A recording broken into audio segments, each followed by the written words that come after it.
Praise the Lord. இன்றைய பலப்படுத்தும் வார்த்தை நீதிமொழிகள் 3வது அதிகாரம் 26வது வசனம். Proverbs chapter 3 verse 26. கர்த்தர் உன் நம்பிக்கையாய் இருந்து உன் கால் சிக்கிக் கொள்ளாதபடி காப்பார். The Lord will be your confidence. He will guard your feet from being snared. ஹல்லேலூயா. இன்றைக்கு கர்த்தர் தான் உங்களுக்கு நம்பிக்கையாக இருக்கிறார். உங்களுடைய வாழ்க்கைக்கு ஒவ்வொரு காரியங்களையும் நேர்த்தியாக செய்து தருவேன் என்று வாக்கு பண்ணியிருக்கிறார். அவர் மேல நீங்க நம்பிக்கையா இருக்கிறீங்க.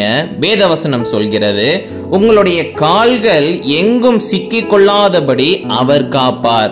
உங்களுடைய வாழ்க்கையில எந்த ஒரு பாவத்திலையும் சிக்கிக் கொள்ளாதபடி, தேவையில்லாத பிரச்சனைகளை சிக்கிக் கொள்ளாதபடி, தேவையில்லாத ரிலேஷன்ஷிப்குள்ள போய் மாட்டிக்காதபடி கர்த்தர் உங்களை காப்பார் என்று வேதவசனம் சொல்கிறது. அப்ப உங்களுடைய வாழ்க்கையை நீங்க கர்த்தர் கரத்துல நீங்க விட்டு கொடுத்து அவர் மேல நீங்க நம்பிக்கையா இருங்க. கர்த்தர் நிச்சயம் உங்களை பாதுகாப்பார். பாவத்துக்குள்ள நீங்க போய் மாட்டிக்கொள்ளாதபடி அவர் பாதுகாப்பார். உங்களுடைய பிரயாணங்கள் முழுவதும் அவர் பாதுகாப்பார். எந்த ஒரு பிரச்சனைகள், தேவையில்லாத மனிதர்கள் உங்களை எதிர்த்து வந்தாலும் எந்த ஒரு தீங்கும் அணுகாதபடி அவர் உங்களை பாதுகாப்பார். நீங்க எதிலையுமே சிக்கிக் கொள்ளாதபடி கர்த்தர் உங்களை பாதுகாப்பார்.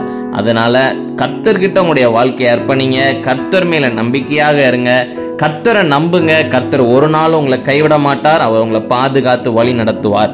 நம்ம எல்லாரும் கண்களை மூடி ஜெபிக்கலாம். எங்களை நேசிக்கிற நல்ல தகப்பனே, கர்த்தாவே, பிள்ளைங்க உங்களையே நம்பி இருக்கிறாங்க.